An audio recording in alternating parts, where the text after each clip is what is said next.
riding on the tour over the past 5 years especially has just exploded, and it's pretty incredible that every year it continues to get a little bit better and better.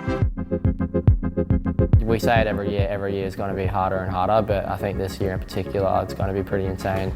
There's so many good guys now. It's not a matter of fact of just like 4 guys that can sort of win events. It's going to be a mission to even get into the finals.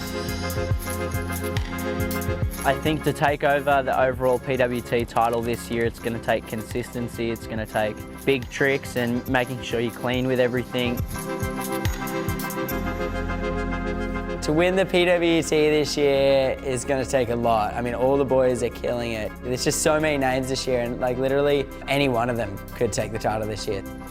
Pro Tour is like really cutthroat these days. It's pretty insane like what all the riders are doing. It should be fun and we'll see what happens.